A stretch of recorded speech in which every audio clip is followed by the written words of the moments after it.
तैयार हो जाइए बाजार के एक्शन पैक दिन के लिए, जहां से आज है बड़ा दिन। लीवर के आने वाले हैं नतीजे और 3 नतीजे बाजार बंद होने के बाद आए हैं कल, उस पर रहेगा पूरा एक्शन। और इस बीच दुनिया भर के बाजारों से थोड़े से डगमगाहट के हैं संकेत और एसजीएक्स निफ्टी हल्की कमजोरी और सुस्ती के हैं मूड में। कमजोर शुरुआत के बाद तुरंत खरीदारी के मौके हैं। किन लेवल्स पर फिर से एंट्री करें, कहां खरीदें और किन लेवल्स पर करें प्रॉफिट बुकिंग, इस पर रहेगा खास फोकस मंगलवार के दिन का।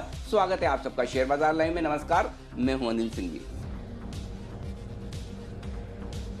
और नमस्कार, मैं हूं दीपांशु भंडारी। भरपूर एक्शन है आज के लिए, तो अनिल जी एक्शन की शुरुआत करते हैं। सबसे पहले तो बताइए आज के लिए आपको बड़े ट्रिगर्स कौन से दिखते हैं सर? अमेरिकी बाजारों में अनएक्सपेक्टेड थोड़ी बिकवाली देखने को मिली। 400 अंक नीचे डाउ बंद हुआ है दिन के निचले स्तरों की तरफ। हालांकि डाउ फ्यूचर्स थोड़ी सी राहत के संकेत दे रहे हैं, 100 पॉइंट से ज़्यादा मजबूत है। ब्रिटानिया, एचडीएफसी लाइफ और एसीसी कल बाजार बंद होने के बाद अपने नतीजे देते हुए नजर आए। इक्विटास स्मॉल फाइनेंस बैंक का आईपीओ आज खुलने जा रहा है और राहत पैकेज का विकल्प अभी भी खुला हुआ है, ये कहना है वित्त मंत्री का। तो ये 4 बड़ी बातें हैं जिनके साथ हम आज करते हैं अपने कार्यक्रम की शुरुआत। और इसके साथ ही एचयूएल के नतीजे, ये एक और बड़ा ट्रिगर जो आज के लिए। जी दीप। बिल्कुल अनिल जी, तो ब्रिटानिया की वॉल्यूम ग्रोथ थोड़ी अनुमान से कम रही, बट वैसे नतीजे मिले जुले रहे।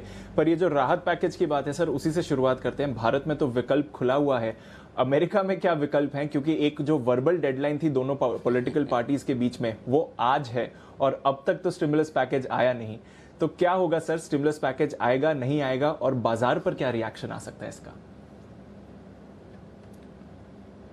जब तक नहीं आएगा तब तक तेजी रहेगी, आने के बाद पता नहीं। दीप, अच्छा एक चीज बताइए, दोनों पार्टियों ने वर्बली कहा है कि आज डेडलाइन है। आप मानते हैं कि वापस डिस्कशन नहीं करेंगे, वापस नहीं ला सकते हैं चुनाव के पहले तक? कोई इनका भरोसा है क्या? मतलब एक दिन में पैकेज आता है, एक दिन में नहीं आता है, एक दिन में छोटा आता है, एक दिन में बड़ा आता है, एक दिन कहते हैं कि चुनाव के बाद करेंगे, एक दिन फिर से बातचीत करने लगते हैं। ये ना चुनाव तक है ना, कभी चुनाव के नज़दीक तो है ना।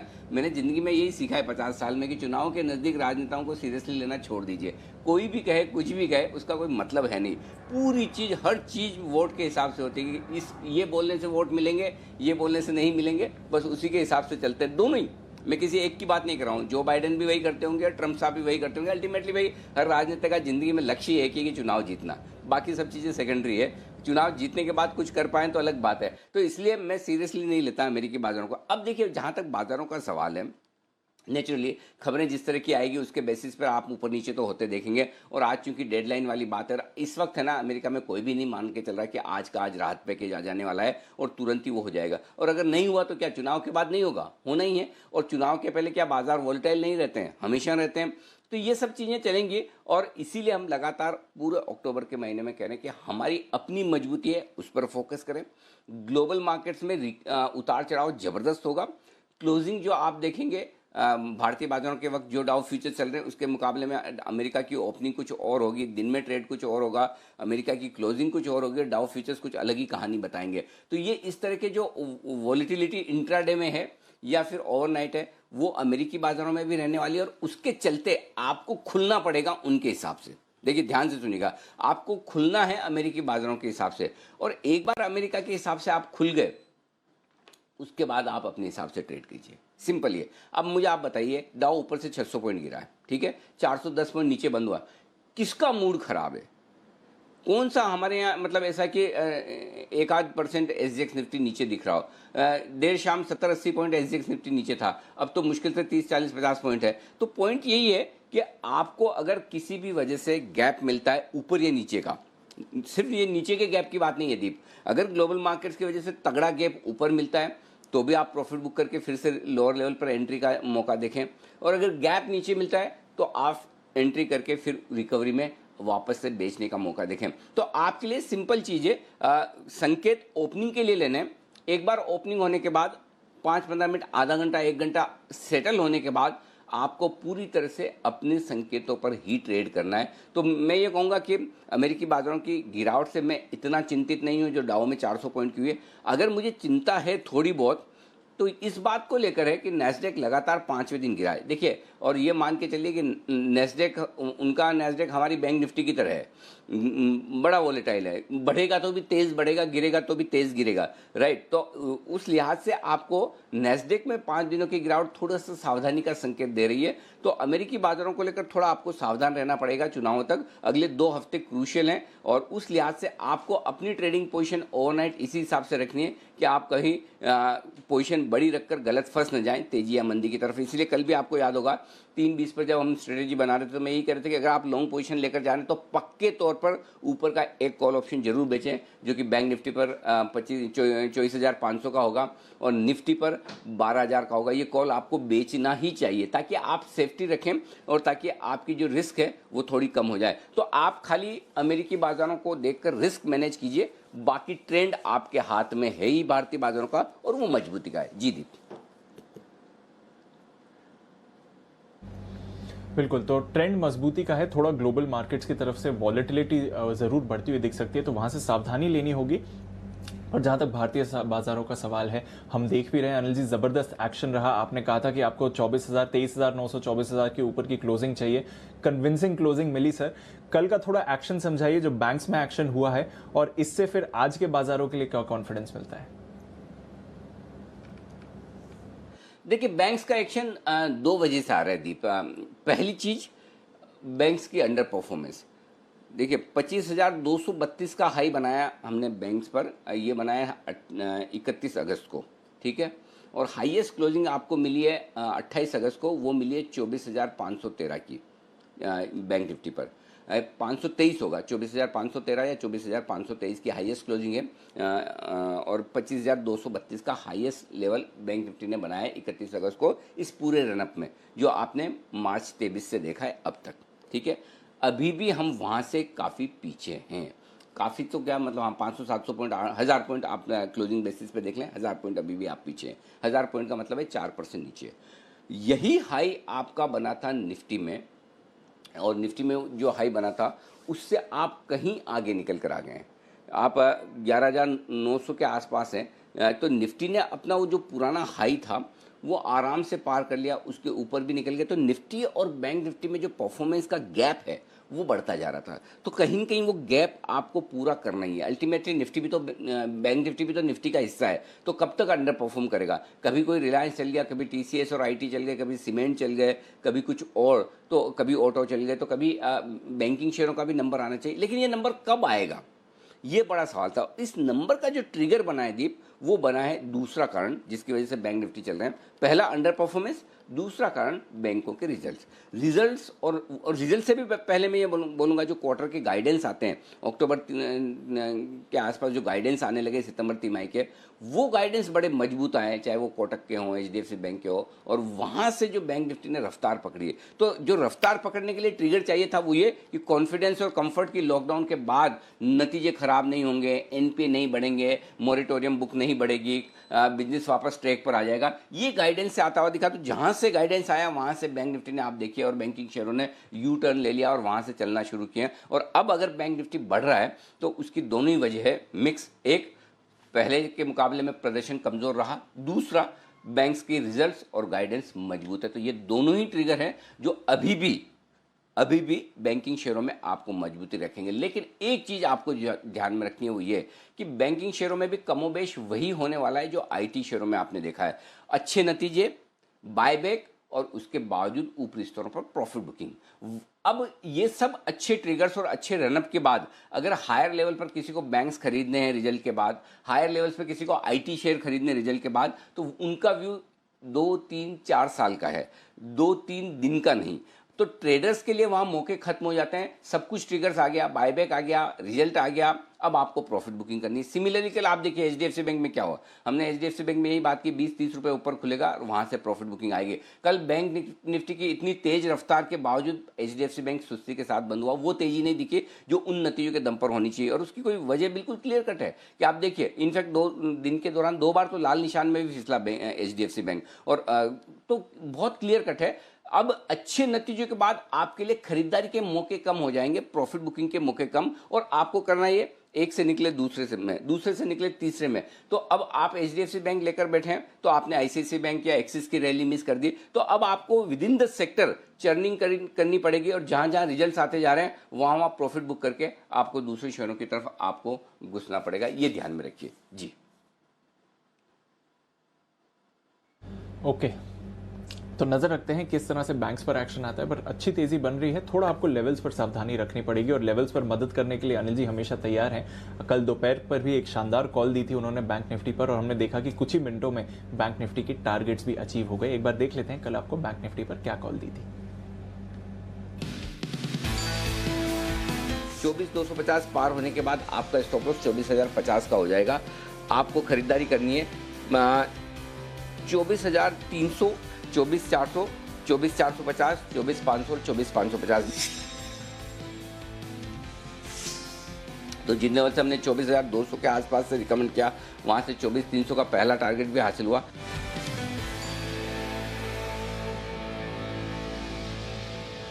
तो शानदार स्ट्रैटेजी अनिल जी दी आपने कल बैंक निफ्टी पर। आज भी आप जो लेवल्स पर बात कर रहे हैं उनके बारे में भी चर्चा करेंगे सर, पर बैंक्स की तो बात करेंगे ही। एक और दो स्टॉक्स और जो फोकस में रहेंगे उसके बारे में आपका व्यू जानना चाहूंगा। हिंदुस्तान जिंक, इसके नतीजे आएंगे, पर नतीजों के साथ साथ इंटरिम डिविडेंड पर भी आज फैसला आ सकता है। तो ये कितना अहम रहेगा, स्पेशली जो वेदांता के इन्वेस्टर्स हैं जो इस बात का इंतजार कर रहे थे। बिल्कुल, वेदांता के इन्वेस्टर्स अब इंतजार कर रहे हैं कि अब क्या, डीलिस्टिंग फेल होने के बाद व्हाट नेक्स्ट, किस वजह से स्टॉक चलेगा। और वो वजह एकमात्र यही हो सकती है कि वेदांता की तरफ से उन्हें बड़ा डिविडेंड आए, और वेदांता की तरफ से डिविडेंड बड़ा तभी आएगा जब हिंदुस्तान जिंक बड़ा डिविडेंड दे। और चूंकि डिविडेंड उन्होंने पिछली बार वेदांता और हिंदुस्तान जिंक दोनों ने रोका है, तो इस बार संभावना तो बनती है। आई डोंट नो, अब देखिए रिजल्ट को लेकर तो कोई चिंता है नहीं, हिंदुस्तान जिंक के नतीजे तो रहेंगे मजबूत। आज नतीजे भी हैं और डिविडेंड पर भी विचार हो सकता है। अब डिविडेंड कितना आता है ये सबसे क्रूशियल होगा। लेकिन अब कल 4% हिंदुस्तान जिंक बढ़ जाने के बाद, और अगर आज रिजल्ट के साथ ही बड़े डिविडेंड की घोषणा होती है, तो आपके लिए मौका ज़्यादा खरीदारी करने का फिर वेदांता में बनेगा बजाय हिंदुस्तान जिंक के, क्योंकि अल्टीमेटली हिंदुस्तान जिंक से डिविडेंड आने के बाद वेदांता को डिविडेंड देना ही है, ये आप मानकर चलिए। भले अनिल अग्रवाल साहब ने मुझे इंटरव्यू में ये साफ कहा था कि वो जो डीलिस्टिंग करवाने की कोशिश कर रहे हैं वो इसलिए कर रहे हैं ताकि लीकेज जो है वो बंद हो। लीकेज का मतलब है कि पहले हिंदुस्तान जिंक जो प्रॉफिट कमाता है उस पर वो टैक्स भरता है, फिर डिविडेंड देता है, वो डिविडेंड आपके वेदांता के पास आता है, उन्हें टैक्स भरना होता है, फिर वो डिविडेंड देते हैं, फिर वेदांता पीएलसी जो उनकी अल्टीमेट होल्डिंग कंपनी है लंदन वाली, उनके पास पैसा जाता है, फिर वो पैसा आपके कर्ज चुकाने में या प्रोमोटर्स के काम में आता है। तो ये जो लंबा प्रोसेस है उसको वो शॉर्ट करना चाहते थे, जिसमें वो कामयाब नहीं हुए। लेकिन क्लियर कट है, और तरीका भी क्या है, पैसा तो चाहिए और पैसा आने का रास्ता तो यही है। तो हिंदुस्तान जिंक के डिविडेंड पर आपके लिए आपको याद होगा दीप, जब ये डीलिस्टिंग ऑफर चल रहा था और तब हमने ये क्लियर कट कहा था कि आप वेदांता बेचकर हिंदुस्तान जिंक में शिफ्ट हो जाइए, वो ज़्यादा समझदारी है।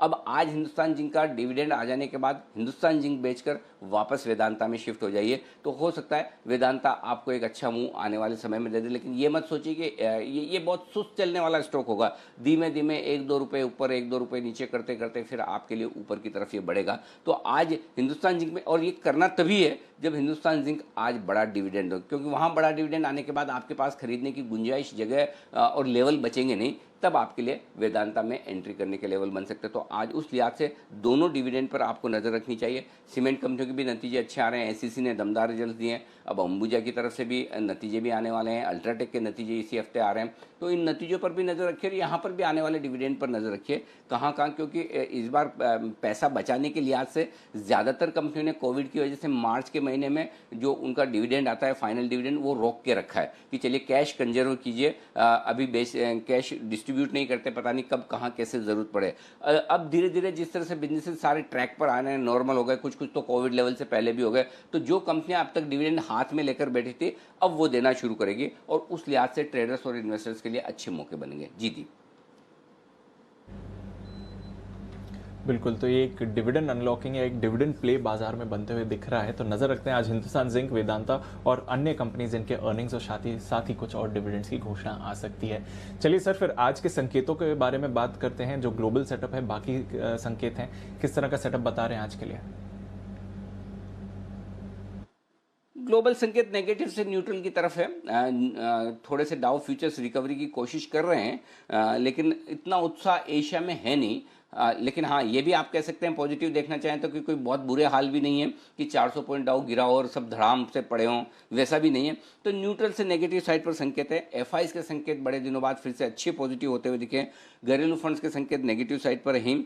वायदा कारोबार न्यूट्रल के संकेत हैं। सेंटिमेंट मैंने इतने सारे ग्लोबल संकेतों के बावजूद सेंटिमेंट पॉजिटिव रखा है, क्योंकि ग्लोबल नेगेटिव है तो हमारा अपना सेंटिमेंट डेफिनेटली पॉजिटिव है। जिस तरह की सिचुएशन बनी और ट्रेंड तो पॉजिटिव है ही। अब आइए आज की रेंज दे दूं।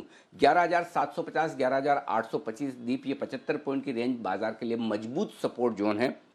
और इस रेंज में अगर शुरुआत होती है तो खरीदारी के मौके होंगे। जितना नीचे खुले उतना बेहतर। मैं तो कहूँगा 75-100 पॉइंट नीचे खुले तो तुरंत खरीदारी के मौके बनेंगे। देखते हैं कहाँ खुलते हैं। 11,925 11,975 ऊपरी रेंज है। वैसे तो एकदम ऊपरी रेंज जो बनकर आती है वो 11,975 से 12,025 की, ये 50 पॉइंट की रेंज है। लेकिन गैप से खुलने के बाद 11,925 11,975 आप हाई रेंज मान सकते हैं। बैंक निफ्टी 23,725 23,875, ये बैंक निफ्टी की डे सपोर्ट जोन है। 23,725 23,875 कर लीजिएगा इसको। 23,875 ये आपके लिए बैंक निफ्टी का मजबूत सपोर्ट जोन है। 775 नहीं, इसको 875 कर लीजिए। और 24,450 24,600 ये बैंक निफ्टी के लिए हाई रेंज है, अगर कल के हाई को हम पार कर पाएँ तो। 23,725 23,875 ये दिन की हाई रेंज है, इस पर ध्यान रखिए। आज की छोटी रेंज मैं आपको बता दूं, 11,825 11,925 दिन की ये आज की छोटी रेंज है। शायद इस रेंज के भीतर भीतर काम कर लें। फिर भी सेफर साइड पर मीडियम रेंज रखिए। 11,775 11,975 ये मीडियम रेंज होगी। और बड़ी रेंज एकेडमिक पर्पज से है, खाली ध्यान करके नोट में बैक ऑफ द माइंड रखने के लिए 11,675 12,025, क्योंकि संभावना है कि आप इस रेंज के दोनों ही सिरों पर पहुंचे ही ना। तो 11,675 12,025 ये शॉर्ट टर्म के लिए, अगले 1-2 दिनों के लिए आपकी ये बड़ी रेंज है। इस रेंज के किसी एक तरफ बाहर निकलेंगे तो डायरेक्शनल मूव होगा। 11,675 के नीचे जाकर बंद होंगे तो फ्रेश कमजोरी की शुरुआत हो जाएगी। और 12,025 के ऊपर आप निकलेंगे तो बड़ी मजबूती के संकेत फिर से आते हुए दिखेंगे। अब आइए बैंक निफ्टी की छोटी रेंज 24,050 24,300, ये रेंज है बैंक निफ्टी की छोटी वाली। 23,875 23,875 24,450 ये आपकी बैंक निफ्टी की मीडियम रेंज होगी। ज़्यादा संभावना है कि आप इसी रेंज से काम चला लें। और एक बड़ी रेंज आपको और दे देता हूँ, 23,725 24,525, ये 800 पॉइंट की रेंज आज के लिए बड़ी रेंज के तौर पर आपके लिए काम करेगी। जी दीप। बिल्कुल, तो ये है आपके लिए आज की रेंजेस जहां पर आपको नजर रखनी पड़ेगी। सर, कल के एक्शन के बाद एफआईएस की पोजीशनिंग और पीसीआर से क्या संकेत समझने चाहिए?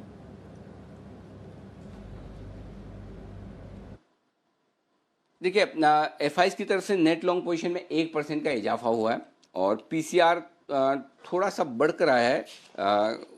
मेरे ख्याल से पीसीआर जो बढ़कर आया है 135 है यहाँ पर। 145 नहीं, इसको 135 कीजिए। 135 पीसीआर बढ़कर आया है। इंडिया विक्स 1% है, थोड़ा सा बढ़कर आया है तो कोई खास दिक्कत वाली बात नहीं। पुट कॉल रेशियो 135 131 से 135 आया है, 4 बेसिस पॉइंट बढ़ा है। तो डेटा लगभग स्टेबल है, कोई खास बदलाव ना पुट कॉल रेशियो में है न एफआईएस की लॉन्ग पोजीशन में है। इसलिए मैं अब आपको सीधा ही है ना, जो जिनकी तेजी की पोजीशन है उनकी तेजी की पोजीशन में आपको बता दूं। स्टॉप लॉस 11,750 इंट्राडे भी और क्लोजिंग बेसिस पे भी 11,750 का स्टॉप लॉस रखिए। 11,750 के नीचे जाएगा तो आपको अपनी तेजी की पोजीशन कम कर लेनी है, सिंपल। और जिनको बड़ा लंबा स्टॉप लॉस रखना है उनके लिए 11,675 बनता है।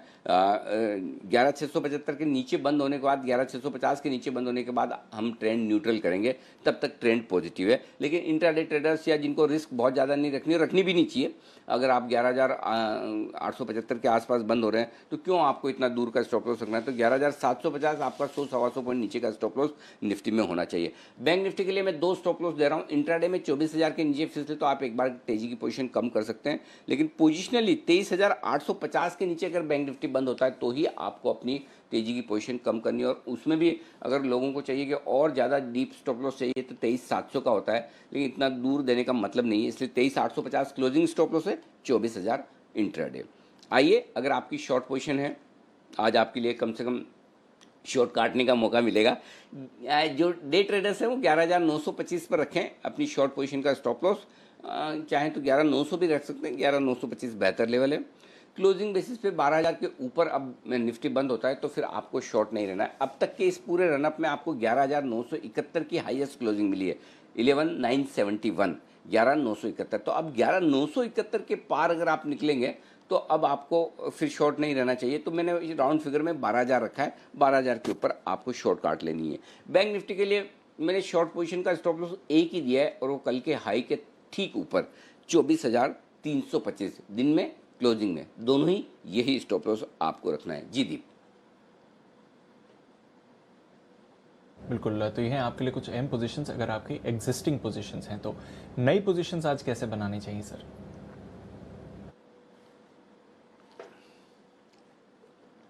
गैप से मिले खरीदिए और खरीदने की परफेक्ट रेंज है 11,750, 11,825, 11,825 से खरीदना शुरू कर दीजिए।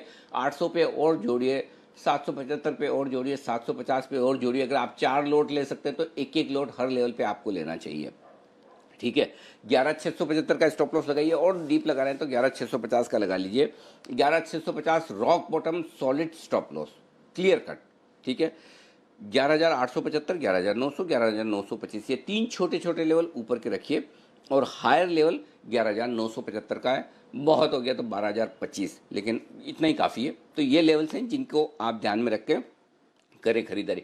अब जो लोग शॉर्ट करना चाहते हैं, दीप यहाँ थोड़ा ट्रिकी है कि शॉर्ट कहाँ करना है। मैं सबसे ज़्यादा कंफर्टेबल शॉर्ट करने के लिए हूँ 11,975, 12,025 में। उसमें मैं बोल रहा हूँ पक्के तौर पे करना है, वहाँ आए तो छोड़ना नहीं, एक बार तो करिए ही करिए बिल्कुल। ऐसा नहीं कि 11,975, 12,025 का ये 50 पॉइंट की रेंज को निफ्टी एकदम से लांग जाएगा। एक बार तो पक्का रुकेगा, रुककर वहाँ से 50, 75, 100 पॉइंट आपको देगा नीचे के, वहाँ तो बहुत कंफर्टेबल हूँ। लेकिन मुझे 11,925, 935 से मूड बना लेना है। तो 11,935, 11,975 की रेंज मैंने इसीलिए दी है कि एग्रेसिव ट्रेडर और मूड माहौल को देखते हुए दुनिया भर के हम 11,935 पे भी शॉर्ट कॉल ले सकते हैं, नहीं तो 11,975 के आसपास तो लेना ही लेना है, ये आपके लिए। और स्टॉप लॉस 12,025 का अब तक का जो हाई बनाया है हमने इस रनअप में, उसके थोड़ा ऊपर 12,050 का लगा लीजिए, सिंपल है। और 11,900, 11,875 और 11,825 इन 3 टारगेट के लिए करनी है आपको निफ्टी में बिकवाली। बैंक निफ्टी के लिए ड्रीम जोन जो मेरे लिए खरीदारी का है, मुझे नहीं पता आएगा नहीं आएगा, क्योंकि पहले एक 24,050 का 75 का बड़ा स्ट्रॉन्ग सपोर्ट है, 24,050, 24,075। तो हो सकता है एग्रेसिव ट्रेडर आप हैं तो वहीं पे खरीदारी कर लीजिए 24,050, 24,075 पे, ठीक है। अगर आप बहुत सुस्त नहीं कहूँगा, सावधानी से आप खरीदना चाहते हैं तो आपके लिए खरीदने की जो रेंज है बैंक निफ्टी में वो है दीप 23,750, 23,875। इस रेंज में आए बैंक निफ्टी बिल्कुल छोड़िएगा मत। जैसे मैंने निफ्टी में कहा ना, मैंने 11,975, 12,025 आए तो बिल्कुल छोड़िए मत, बेच दीजिएगा इसे। वैसे ही इस रेंज में बैंक निफ्टी आए तो छोड़िए मत, खरीद लीजिए। ये खरीदने के लिए ब्लाइंड बाय रेंज है बढ़िया वाली, 23,750, 23,875। छोड़ेंगे नहीं, यहाँ लेना है। स्टॉप लॉस चाहे तो आप 23,700 का लगा लें, थोड़ा डीप सेफ लगाएंगे तो 23,650 का आपका होगा स्टॉप लॉस। 23,950 ये आपका पहला लेवल होगा, इसको लेवल को ठीक कर लीजिए। 23,950 का है, 22,000, 2,23,950, क्या बात है, वाह। ये हो जाए तो कहने क्या। तो 23,950 आपका पहला लेवल होगा। 24,075, 24,175, 24,300 और 24,450 ये 4 लेवल के लिए आपको बैंक निफ्टी में खरीदारी करनी है। और जो लोग बैंक निफ्टी शॉर्ट करना चाहते हैं उनके लिए रेंज है 24,400 से 24,550, ये परफेक्ट रेंज है। यहाँ पर बैंक निफ्टी आए 24,500 के आसपास पक्के बेचना भी चाहिए, शॉर्ट करना चाहिए एक बार, वहाँ से आपको फिर मौका मिलेगा नीचे की तरफ, तब आप काटिए। 24,600 का स्ट्रिक्ट स्टॉप लॉस एकदम लगाना ही लगाना है, कट जाए तो छोड़ दीजिए, क्योंकि वहाँ पे फिर मैं डबल खरीदने की राय भी दूंगा, इसलिए बोल रहा हूँ 24,600 का स्टॉप लॉस जरूर लगाइएगा। 24,325, 24,200 और 24,075 ये वो 3 लेवल है जिसके लिए आपको करनी है खरीदारी। जी दीप। ओके, तो ये है आपके लिए सलाह जहां तक नई पोजीशंस बनानी है और किन लेवल्स पर आपको रखना चाहिए ध्यान। आज 12 स्टॉक्स रहेंगे वायदा कारोबार के बैन में। कल हमने देखा अदानी एंटरप्राइजेस बैन से बाहर आ गए, पर फ्रेश एंट्री हो रही है नैल्को और माइंट्री। बाकी 10 स्टॉक्स बैन के बैन में बनेंगे, तो टोटल 12 स्टॉक्स हैं आज वायदा कारोबार के बैन में। सर, थोड़ा फंड फ्लो डेटा समझाइए। इतनी बड़ी खरीदारी देखी हमने एफआईएस की तरफ से कैश में 1660 करोड़ के लगभग, पर फ्यूचर्स में थोड़ी सी बिकवाली करी है इन्होंने। नहीं, डेटा ठीक है दीप, कोई खराब नहीं है। 1650 करोड़ की कैश की खरीदारी, 140 करोड़ के इंडेक्स खरीदे, उसमें थोड़ी सी लॉन्ग पोजीशन बनाई है इंडेक्स में, अच्छी बात है। शॉर्ट नहीं काटे हैं, लॉन्ग बनाई है, ये दोनों डेटा ठीक है। 644 करोड़ के स्टॉक्स बेचे हैं, ठीक है, इतना तो बेचेंगे अगर, तो फिर भी नेट नेट तो 1000 करोड़ की स्टॉक्स में खरीदारी है। ऑप्शन के डेटा म्यूटेड हैं, दोनों ही पुट और कॉल दोनों ही खरीदे, थोड़े से पुट ज़्यादा हल्के से, तो ओवरऑल डेटा बहुत बेहतरीन है और बड़े दिनों बाद ये डेटा अच्छे नजर आए। और वैसे भी हम आपको बता ही रहे थे कि 2 दिनों से एफआई धीरे धीरे शॉर्ट काट रहे हैं और लॉन्ग साइड पर आते हुए दिख रहे हैं, और इसीलिए बाजार घुमा भी है। घरेलू फंड ने 1600 करोड़ की फिर से दमदार बिकवाली की है, ये खरीदने के मूड में है नहीं, कोई बात नहीं, चलिए ठीक है, एफआईज खरीद रहे हैं तब तक ये बेचे तो भी कोई हर्ज नहीं, क्योंकि अगर भगवान न करे बाद में कहीं बाजार खराब हुआ और एफआईज की बिकवाली आई तो खरीदने के लिए पैसे भी तो चाहिए। और वैसे भी 3 महीनों से घरेलू फंड्स के पास थोड़े से जो म्यूचुअल फंड में जो पैसा आ रहा था वो कम भी हुआ है, तो उस लिहाज से थोड़ी वो कैश प्रिजर्व कर रहे हैं तो गलत नहीं है। तो ठीक है, यहाँ पर बिकवाली का आंकड़ा उनकी तरफ से थोड़ा सा बड़ा जरूर है। आइए वायदा कारोबार के डेटा बता दूँ दीप। 11,800 मेरे हिसाब से इसके नीचे नहीं खुलेंगे न जाएंगे, ऐसा मुझे लगता है, फील ये आ रही है वायदा कारोबार के लिहाज से। उसकी वजह यह है दीप के 11,800 के पुट पर 24 लाख शेयर हैं और उसमें से 15 लाख शेयर कल ही जुड़े हैं, तो अच्छी पुट राइटिंग हुई है, तो इमीडिएटली तेजी के लिहाज से 11,800 आपके लिए मजबूत सपोर्ट हो गया। और 11,800 के कॉल पर 19 लाख शेयर है जो कि रिस्क पर है, 75 पॉइंट की रिस्क जो कल की क्लोजिंग पर है। तो अगर आपको 75-50 पॉइंट नीचे मिल जाता है तो कॉल राइटर तो इसी में खुश हो जाएगा कि चलो जान छूटी, काट लेते हैं। इसलिए मुझे लगता है 11,800 11,825 ही सुबह सुबह अच्छे सपोर्ट के तौर पर काम कर देगा। 11,820 कल का लो है, 11,800 11,820 यहीं पर सपोर्ट ले लेगा। 11,900 पार हुआ तो थोड़ी तेजी और बढ़ेगी, वहाँ 24 लाख शेयरों का ओपन इंटरेस्ट है जो थोड़ा और ऊपर बाजार को ले जा सकता। अब आइए बैंक निफ्टी 24,000, ये पहले 24,000 ये आपके लिए पहले सपोर्ट के तौर पर काम करेगा, जहाँ 8 लाख शेयर हैं पुट में। 24,000 के नीचे आने पर ही आपको सोचना है कि आप कमज़ोर हैं। जब तक 24,000 के ऊपर है, यानी कि 200-250 पॉइंट अगर आप बैंक निफ्टी पे कमज़ोर हो भी जाते हैं तो डरने की कोई बात है नहीं। 24,000 के नीचे से ही कमजोरी आपकी शुरू होगी, और जो एग्रेसिव ट्रेडर्स हैं वो तो 24,050 24,075 में ही बैंक निफ्टी में खरीदारी कर लेंगे, और जिनके शॉर्ट्स हैं वो वहाँ पर काटने की कोशिश भी करेंगे। तो 24,000 के नीचे ही आपको सोचना है। 24,500 रुकावट का लेवल है, 9 लाख शेयर हैं कॉल्स में, वो राइटिंग है, उसे पार करना थोड़ा मुश्किल होगा। तो वायदा कारोबार के लिहाज से जो बैंक निफ्टी की रेंज है 24,000 24,500 की निकल कर आती है। जी दीप। बिल्कुल, तो ये है आपके लिए आज का पूरा सेटअप और लेवल्स जहां पर आपको ध्यान रखना है। सर, आपकी राय इक्विटास स्मॉल फाइनेंस बैंक पर भी चाहिए। आज से इसका आईपीओ खुल रहा है, थोड़ा डिले होकर आया है आईपीओ बट फाइनली खुल रहा है। क्या सलाह है इसके लिए, क्या करना चाहिए इन्वेस्टर्स को? दीप, कंपनी अच्छी है, प्रमोटर्स बढ़िया हैं, कारोबार में ग्रोथ भी है, सब कुछ ठीक है, लेकिन उसके बावजूद मेरी राय है अवॉइड करने की। और अवॉइड करने की जो मेरी राय है उसमें मैं 2-3 आपको इंटरेस्टिंग रीज़न देना चाहता हूँ। क्यों मैं कह रहा हूँ कि अवॉइड। देखिए, अवॉइड करने का मतलब ये नहीं कि कंपनी खराब है, प्रमोटर खराब है, मैं बहुत साफ कह दूँ। जहाँ पर कंफर्ट नहीं है वहाँ मैं बहुत साफ साफ कहता हूँ, जहाँ कंफर्ट है वहाँ कंफर्ट है। तो ऐसा नहीं कि कंपनी खराब है, इक्विटास वेल मैनेज बढ़िया कंपनी है, और जो इक्विटास होल्डिंग ऑलरेडी कंपनी है उसकी subsidiary company Equitas small finance bank, उसका आईपीओ आ रहा है। ठीक उसी तरह से जैसे उज्जीवन में आपने देखा ना, उज्जीवन और उज्जीवन स्मॉल फाइनेंस बैंक, उनका आईपीओ आया है। तो अब 2-3 वजह है जिस वजह से मैं फिलहाल नहीं खरीदने की राय दे रहा हूँ। पहला, वैल्यूएशन रीजनेबल है, आकर्षक नहीं है। ऐसे वैल्यूएशन पे नहीं आ रहा कि मैं कूद के खरीदूं, कि मैं ले ही लूं, कि बहुत बहुत सस्ता आप दे रहे हो और इतना सस्ता दे रहे हो तो मुझे लेना ही लेना है। क्योंकि जो दूसरे लिस्टेड पीयर्स हैं, चाहे वो आपका उज्जीवन स्मॉल फाइनेंस बैंक हो, एयू स्मॉल फाइनेंस बैंक हो, स्पंदना स्फूर्ति हो, उसके मुकाबले में लगभग 8 पार है, थोड़ा सा सस्ता है। मुझे थोड़ा नहीं, ज़्यादा सस्ता चाहिए। तो पहली बात तो ये कि मेरे लिए है ना, वैल्यूएशन थोड़े और अट्रैक्टिव चाहिए, जो मिसिंग है, पहली चीज़। लेकिन दूसरी चीज़ और जो सबसे बड़ा कारण है जिस वजह से इस आईपीओ को अवॉइड करने की राय, देखिए अभी प्रोमोटर्स की पास जो होल्डिंग है 95% के आसपास है। आरबीआई ने कहा है कि आपको होल्डिंग घटा कर 40% तक लानी है। ठीक है, अभी जो आईपीओ आ जाएगा, आईपीओ के बाद प्रोमोटर्स की होल्डिंग हो जाएगी 82%। क्लियर है? अब 4 सितंबर 2021 एक तारीख है जो इस कंपनी के लिए बड़ी काम की है।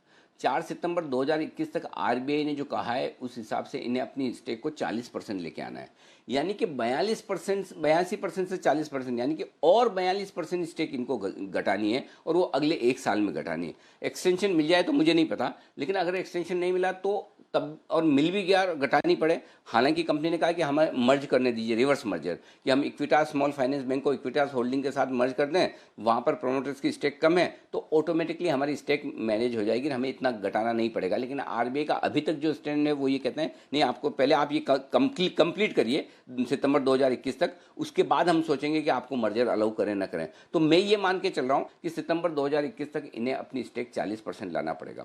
अभी देखिए आईपीओ अभी मुश्किल से 13% स्टेक कम हो रही है, 95 से 82%। अब 42% अगर प्रोमोटर को अगले एक साल में और कम करना है तो कैसे काम चलेगा सर?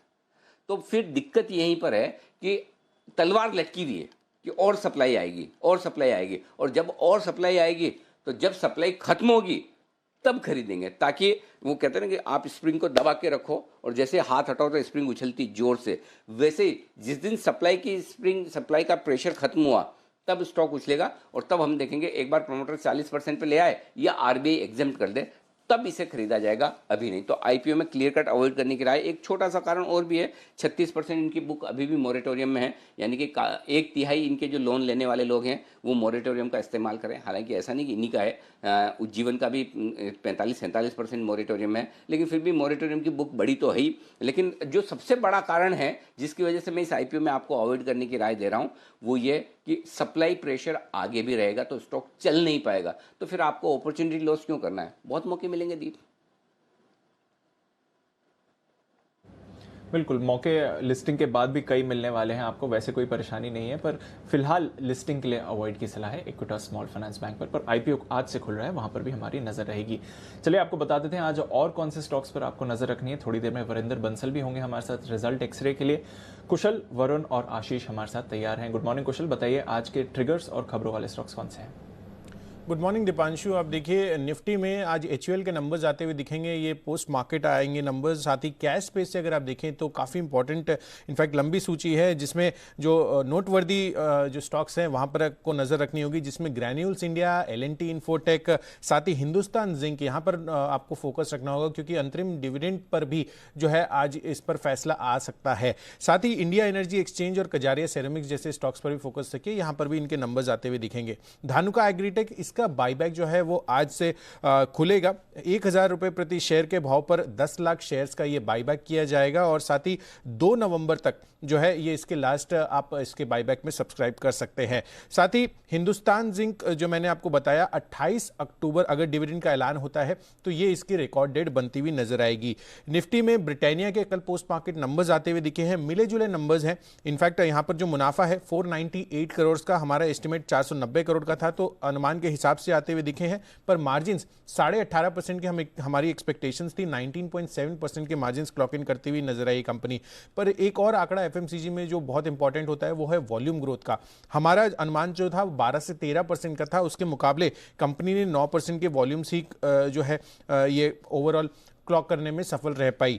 साथ ही अगर आप कैश बेस से देखेंगे तो टेक्समैको, रेल एंड इंजीनियरिंग, इसके नंबर्स आते हुए दिखे हैं। यहाँ पर नंबर्स काफ़ी कमज़ोर हैं, मुनाफे में 98% की गिरावट हमें देखने को मिली और 1.1 करोड़ का प्रॉफिट कंपनी ने घोषित किया। और साथ ही टेक्समैको इंफ्रा एक और ग्रुप कंपनी, यहाँ पर भी मुनाफा ऑलमोस्ट 63% गिरता हुआ नजर आया और आय में भी 17% की गिरावट के साथ ऑलमोस्ट 5.25 करोड़ की आय कंपनी ने घोषित की है। ओके, तो कुछ अहम नतीजे जो मार्केट्स बंद होने के बाद आए हैं, पर कुछ खबरें भी हैं जहां पर हमें फोकस करना चाहिए। वरुण बताने के लिए तैयार है। Good morning Varun. Good morning Deep. देखिए सबसे पहले तो एल&टी आज आपके रडार पे होना चाहिए क्योंकि मुंबई अहमदाबाद का जो बुलेट ट्रेन का प्रोजेक्ट था उसके लिए इन्होंने सबसे कम बोलियां लगाई है, 25,000 करोड़ के आसपास की बोली इन्होंने लगाई है, तो ऑलमोस्ट तय है कि इनको ही ये मिलने वाला है, इनफैक्ट मिल गया है। MRPL, यहाँ पे बोर्ड ने कंपनी की सब्सिडरी में 49% हिस्सा खरीदने के लिए मंजूरी दे दी है। करीब 1217 करोड़ में हिस्सा खरीदा जाएगा। ONGC से 125 करोड़ शेयर्स खरीदे जाएंगे, 9 रुपये 76 पैसे पे ये खरीदारी होगी। टेक्सटाइल शेयर्स आपके रडार पे होने चाहिए क्योंकि चाइना और थाईलैंड से जो पॉलिएस्टर यार्न इंपोर्ट हो रहा था उसके ऊपर एंटी डंपिंग ड्यूटी जो है उसको बढ़ा दिया गया है, अब वो 30 नवंबर तक लागू रहेगी। Ion exchange, abacus emerging opportunity fund ने सितंबर तिमाही में 1.7% हिस्सा खरीदा है। इनफैक्ट पिछले काफ़ी सारे स्टॉक्स में अबैकस इमर्जिंग अपॉर्चुनिटी फंड खरीदारी करते जा रहा है, उसमें आयन एक्सचेंज भी एक है। और सबसे आखिरी में फाइनली हेक्सावेट डीलिस्ट हो जाएगा।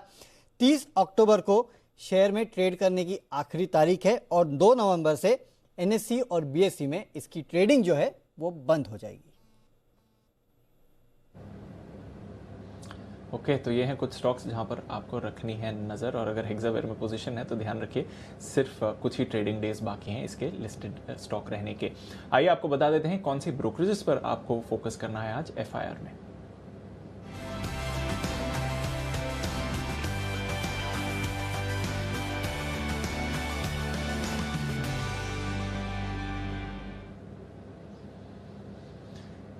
गुड मॉर्निंग आशीष, बताइए आज की रिपोर्ट्स क्या हैं?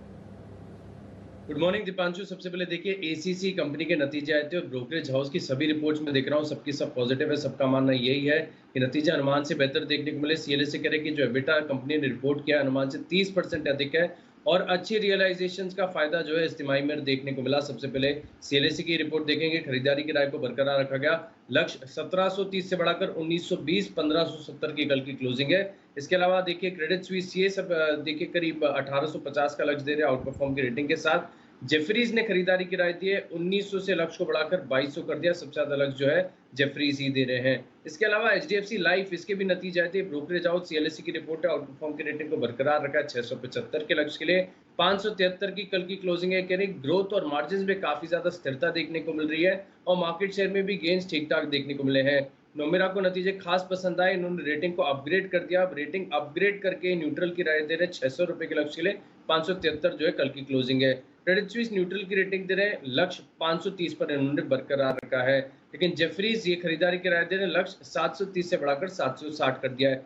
ब्रिटानिया यहाँ पर भी नतीजे आए थे। जेपी मॉर्गन की रिपोर्ट है। ओवरवेट की रेटिंग को बरकरार रखा है और लक्ष्य नहीं दिया, लेकिन उन्होंने जो है एक कमेंट्री करके कहा कि जो नतीजे हैं वो इनलाइन ही देखने को मिले हैं। एलएनटी यहाँ पर खबर भी है क्योंकि जो बुलेट ट्रेन प्रोजेक्ट के लिए कुछ हिस्से का ऑर्डर मिला है इन्हें। L1 बिडर साबित हुआ है। उसके चलते सीएलएसए की रिपोर्ट है। खरीदारी की राय को बरकरार रखा है 1280 रुपए के लक्ष्य के लिए। 904 जो है कल की क्लोजिंग है। मान रहे कि मौजूदा भाव के हिसाब से अगर आप देखें तो स्टॉक की वैल्यूएशन अभी भी काफी ज्यादा आकर्षक नजर आ रही है। और फिलहाल के लिए आखिरी रिपोर्ट है ओबरा रियलिटी पर। यहाँ पर भी नतीजों के बाद रिपोर्ट्स आई हैं। जेफरीज की रिपोर्ट है। खरीदारी की राय को बरकरार रखा है। लक्ष्य 457 से बढ़ाकर 483 कर दिया है। 390 की कल की क्लोजिंग है। कह रहे कि कारोबार में अच्छी रिकवरी देखने को मिली और आउटलुक काफी ज्यादा शानदार नजर आ रहा है। गोल्डमैन सैक्स भी स्टॉक पर पॉजिटिव नजर आ रहे हैं क्योंकि खरीदारी की राय को बरकरार रखा है 475 के लक्ष्य के लिए। ओके, तो ये हैं वो तमाम रिपोर्ट्स जिन पर आज रहेगा एक्शन। आइए बढ़ाते हैं एक्शन को आगे, नतीजों पर ही करते हैं फोकस। वरिंदर बंसल है हमारे साथ। वक्त है वरिंदर रिजल्ट एक्सरे का।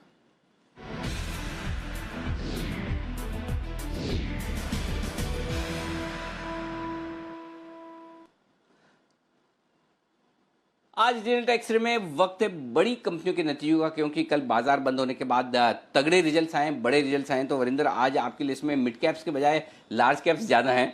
बताइए कौन कौन से रिजल्ट आपने विश्लेषण किए हैं आज? Good morning sir.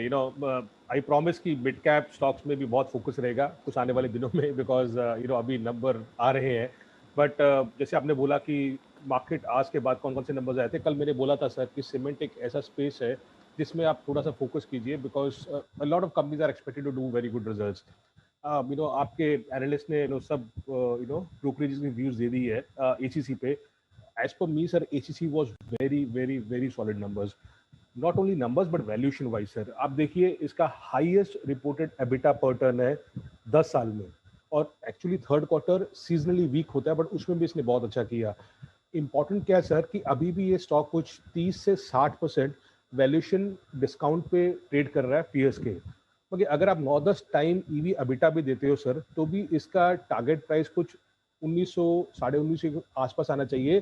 तब भी ये 30% 5 साल के एवरेज से कम ट्रेड करेगा। सो वैल्यूएशन वाइज बहुत सपोर्टिव है। 20% कंपनी के पास कैश पड़ा है, डेट फ्री कंपनी है, ईवी पर टर्न कुछ 90 के आसपास ट्रेड कर रहा है। So not only ACC, I am assuming that today some small mid cap cement stocks will also be focused, but सारे के सारे सीमेंट स्टॉक्स में मत कूद जाइए। यू हैव टू सी कि कौन सी कंपनीज है जिन्होंने कैपेसिटी बढ़ाई है और फिर भी सस्ते हैं। बहुत कंपनीज ऐसी हैं जिन्होंने 5 साल 10 साल में कोई कैपेसिटी बढ़ाई नहीं है, फिर भी वो 20 30 40 50 ईवी पर टन पे काम कर रहे हैं, उसका कुछ फायदा नहीं होता. So you look out for those spaces. So I think today will be day जब सीमेंट स्टॉक्स को लोग छान छान के देखेंगे कि क्या हो रहा है क्या नहीं हो रहा. दूसरा कंपनी है sir HDFC life. Very impressive results. Why? Q1 में इसका जो प्रीमियम था 30% डाउन था. Q2 में इसका प्रीमियम 22% ऊपर चला गया. सो बहुत ज्यादा अच्छा रिबाउंड देखा है इसने, और वैल्यूएशन वाइज बहुत सपोर्टिव है. अगर आप इसका न्यू बिजनेस मार्जिन्स देखते हो, वो 80 बेसिस पॉइंट क्वार्टर बढ़ गया है. मार्केट शेयर इंप्रूव हो गया 17.5%. So very impressive results from HDFC life. In mid cap space sir अगर मैं कुछ नंबर्स देखूं तो टाटा मेटालिक्स के नंबर्स बहुत अच्छे लग रहे हैं. अगेन स्टील की हम बात कर रहे थे, भूषण उषा मार्टिन टाटा स्टील, उनके नंबर्स आए, सबके नंबर्स आए. और टाटा मेटालिक्स के नंबर देखिए सर, चाहे सेल्स 1.5% ही ऊपर थी, बट एबिटा कुछ 1.5 टाइम्स ऊपर गया. मार्जिन्स 8% से 21% गए. प्रॉफिट कुछ 20 करोड़ से 80 करोड़ गए.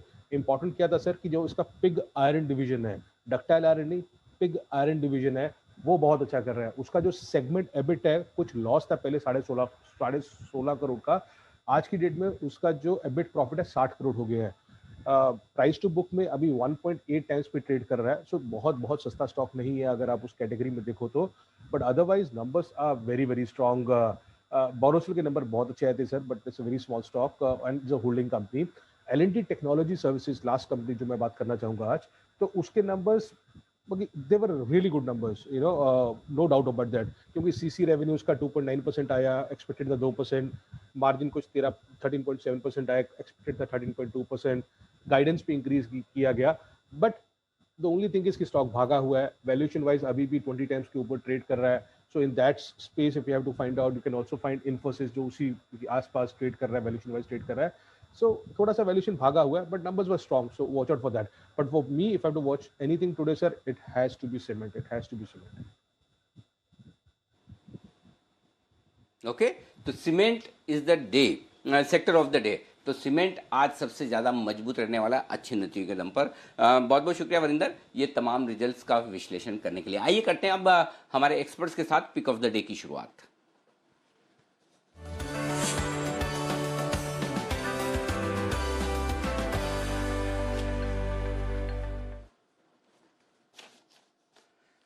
वागले साहब गुड मॉर्निंग, बताएं सर क्या खरीदेंगे? Anil ji good morning. Deepanshu good morning. मैं वही खरीदूंगा जो मैंने कल जाते जाते आइडेंटिफाई किया था. स्टॉक है पिडिलाइट इंडस्ट्रीज. बहुत दिनों के बाद ऐसा पैटर्न देखने को मिला है. क्लियर कट पैटर्न है जो short term, medium term, long term में तो अच्छा ही है. बहुत पॉजिटिव है. कल का ब्रेकआउट मुझे लगता है अगले 1-2 दिनों में अच्छी मूव कंटिन्यू करेगा. 1536 का बंद है, 1536 का. मेरा 1515 का स्टॉप लॉस होगा आज. शायद आपको एक 5-7 रुपए नीचे मिल सकता है ये SGX निफ्टी के वीकनेस दिखाते हुए. और मुझे लगता है 1575 तक के ट्रेड्स आज और कल में ही देखने को मिलने चाहिए. ओके, 1575 के टारगेट के लिए करें खरीदारी. बंसल जी सुप्रभात, बताएं सर आपका इरादा क्या है, क्या खरीदेंगे? गुड मॉर्निंग अनिल जी. मैं भी अनिल जी वागले जी की राह पर कल ही एक स्टॉक देखे गया था पिक ऑफ द डे में, कोटक महिंद्रा बैंक. तो कोटक महिंद्रा बैंक के साथ ही स्टिक करूंगा. 1353 का स्टॉप लॉस है, 1430 पहला टारगेट है, 1450 दूसरा टारगेट है. तो कोटक महिंद्रा बैंक मेरा पिक ऑफ द डे है. इसके साथ साथ Anil ji day before yesterday हमने पिक ऑफ द डे में JSW स्टील दिया था. तो काफी लोग ना ट्विटर पे अनिल जी पीछे पड़े हुए हैं कि रुक गया. देखिए जिनको इतना छोटा छोटा गेन होता है तो उनको तो 7-8 रुपए का गेन मिल रहा था. स्टॉक अभी भी उसी टेरिटरी में है और मैंने बड़ा नीट क्लीन क्लियरली बोला था कि थोड़ा समय देना पड़ेगा. बड़े चार्ट पर एक बड़ा ब्रेकआउट है, महीने से 2 महीने का नजरिया बना के इसको बाय एंड होल्ड करें. और अनिल जी पेन उनको होता है जो ऑप्शंस खरीदते हैं, जिन्होंने 320 की ऑप्शंस खरीदी होती हैं उनको पेन होता है. तो हम जब ट्रेडिंग की कॉल दे रहे हैं तो आप डिलीवरी या फ्यूचर को लें. ऑप्शंस की कॉल जी बिजनेस पे अलग से मिलती है. तो जहां ऑप्शन की कॉल होती है वहीं ऑप्शन खरीदें. अननेसेसरी ऑप्शंस खरीद के शॉर्ट टर्म में मतलब कि मुझको परेशान ना करें.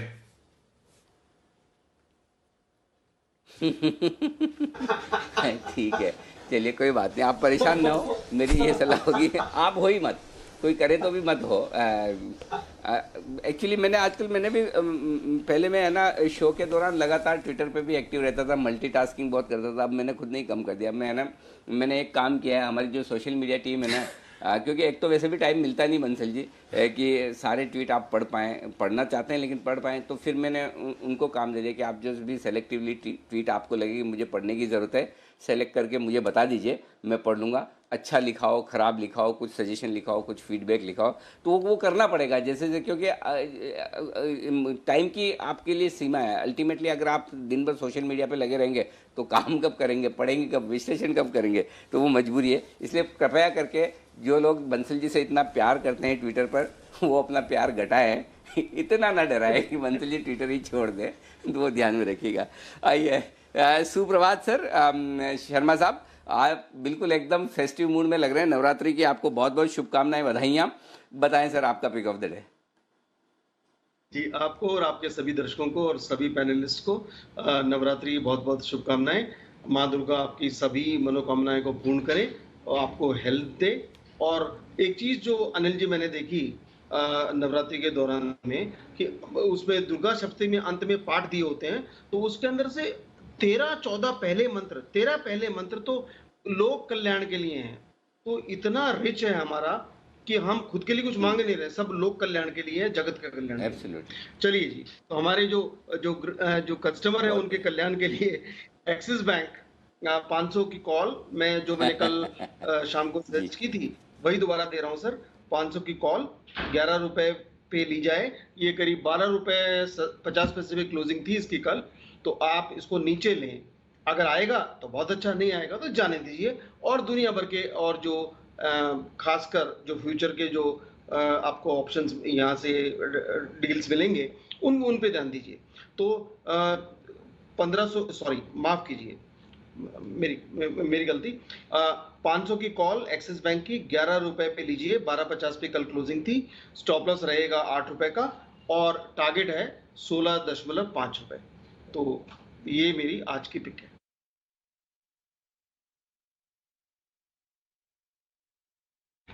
तो एक्सिस बैंक के 500 रुपए वाला कॉल ऑप्शन खरीदना है और खरीदना है 11 रुपए पर, 12.5 पर बंद हुआ। और वैसे मिल भी सकता है, जैसा शर्मा साहब कह रहे हैं कि मूड माहौल थोड़ा सा आज SGX निफ्टी से कमजोरी का दिख रहा है, नीचे आए ले लीजिए, टेंशन क्या है। आइए कुणाल जी, सुप्रभात। बताएं सर आपका क्या इरादा है। सुप्रभात अनिल जी, सुप्रभात दीपांशु। अनिल जी, सबसे पहले तो शर्मा जी को पारंपरिक वेशभूषा में देखकर अनिल जी बहुत खुशी मिल रही है। और अनिल जी, इससे एक सुझाव है मेरा, आप इस पर गौर कीजिएगा कि अनिल जी देखिए, आपने फ्राइडे का ड्रेसिंग शुरू की, उसके बाद आपने टाइलेस थर्सडे शुरू किया, तो अनिल जी एक पारंपरिक वेशभूषा दिवस भी आप शुरू कीजिए, जिसमें कि जो पारंपरिक हमारे भारतीय परिधान हैं वो पहनकर एक शो कर पाए हम हर हफ्ते में एक बार। तो अनिल जी इस पर गौर कीजिएगा जरूर। आइडिया तो अच्छा है, नहीं गौर क्या करना, आइडिया बढ़िया है, बिल्कुल अच्छा आइडिया है, इस पर विचार किया जाए। बिल्कुल आपके आइडियाज तो वैसे भी हमेशा आउट ऑफ द बॉक्स होते ही हैं, और आपके नामकरण संस्कार जो आप करते हैं कुणाल जी, वो तो गजबी है। तो बिल्कुल इस आइडिया पर जरूर विचार करके इसको लागू करने की कोशिश की जाएगी। बताएं सर आज की pick of the day.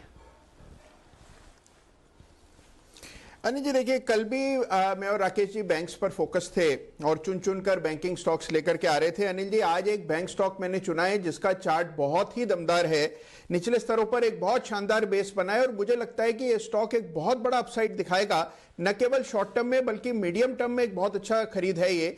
Stock का नाम है सिटी यूनियन बैंक, जिसमें कि करीबन 3-6 महीने में एक बहुत अच्छा बेस निचले स्तरों पर बना है और कल के ट्रेड में 145 रुपए के ऊपर एक ब्रेकआउट आता हुआ दिखा।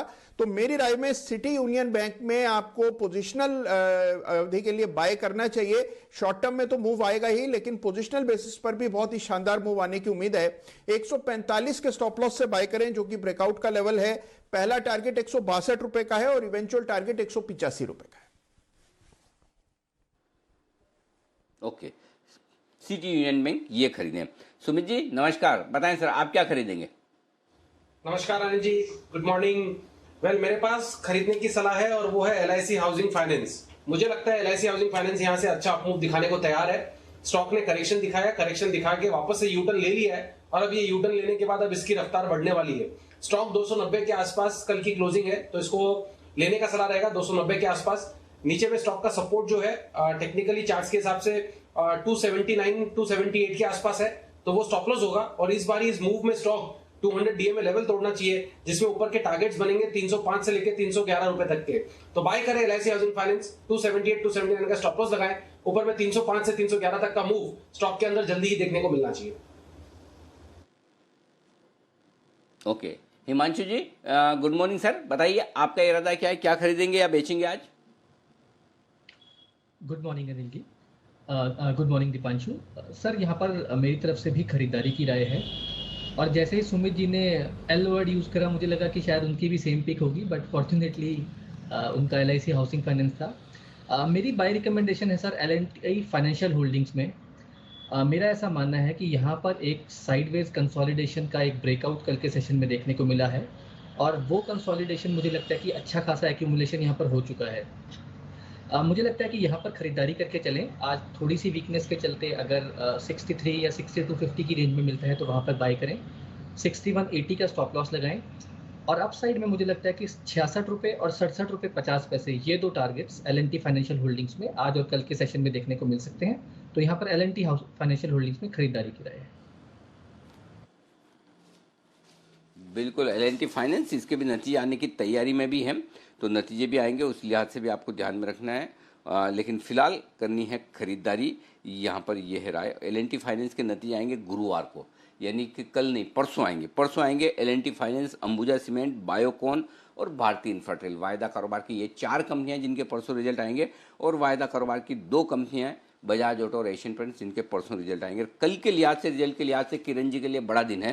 किरण जी बहुत बिजी रहेंगे, क्योंकि बजाज फाइनेंस, बजाज फिनसर्व दोनों पुणे की कंपनियां किरण जी की रिजल्ट देंगी, और अल्ट्राटेक और कोलगेट के भी कल ही रिजल्ट आएंगे। तो इससे पहले कि किरण जी बिजी हो जाएं, किरण जी से पिक ऑफ द डे ले लेते हैं। किरण जी गुड मॉर्निंग, बताएं सर। मॉर्निंग अनिल जी। मेरा भी pick of the day buy segment से ही है, और बाय करना है सीएट में अच्छी डिलीवरी बेस्ड बाइंग कल देखने को मिली, और लगातार दिन भर बहुत अच्छे वॉल्यूम्स के साथ हायर टॉप हायर बॉटम करता नजर आ रहा था। एक अच्छे ट्रायंगुलर पैटर्न का ब्रेकआउट देखने को मिल रहा है, तो मेरा मानना है कि 1030 के आसपास मिल जाए तो उधर बाय करने की सलाह होगी। 1020 का स्टॉप लॉस रहेगा, और 1080 के आसपास के टारगेट्स रहेंगे। ओके, 1020 का स्टॉप लॉस, 1080 के टारगेट के लिए यहाँ पर करनी खरीदारी। शर्मा साहब, एल&टी पर राय दीजिए। अहमदाबाद मुंबई के बीच की बुलेट ट्रेन की बोली जीती है, 25,000 करोड़ का बड़ा प्रोजेक्ट है। एल&टी के लिए क्या अच्छे दिन आने वाले हैं? शेयर बड़ा इंतजार करवा रहे हैं एल&टी और आईटीसी दोनों ही, कि कब चलेंगे। तो क्या एल&टी के चलने का वक्त आ गया है? जी, एल&टी के लिए चलने का वक्त तो आ गया है, टेक्निकली अच्छा है, और इस वक्त ये जो भाव इन्होंने कोट किया है वो जो प्राइस था उससे काफ़ी ऊपर है। तो मेरे ख्याल से इसके अंदर अभी मोमबत्तियां हमें जलाने नहीं चाहिए, थोड़ा सा इंतज़ार करना चाहिए कि ये ऊंट किस करवट बैठेगा, और फिर भी अगर ये ऑर्डर मिलता है तो इसके जो न्यू ऑर्डर्स हैं उसके अंदर अच्छी खासी बढ़ोतरी होगी, और उस दृष्टि से इसका लॉन्ग टर्म जो व्यू है वो अच्छा हो जाएगा। और मैं समझता हूँ कि ये एल&टी अभी इस वक्त तो एसेंशियली, क्योंकि इसकी टेक्नोलॉजी कंपनीज अच्छी कर रही हैं, तो एक आम इन्वेस्टर का ध्यान यहाँ से हट गया है, वो एल&टी इन्फोटेक में ज़्यादा ध्यान देता है। पर फिर भी इसके अंदर एक मौका मिला है, तो मेरे ख्याल से थोड़ा ऊपर जा सकता है, पर ये बहुत लंबी अवधि के लिए मैं इसको सजेस्ट नहीं, अगर नहीं जाना है एल&टी इन्फोटेक में मैं रहना ज़्यादा पसंद करूँगा। ओके, ठीक है, तो ये है आपके लिए राय एल&टी पर।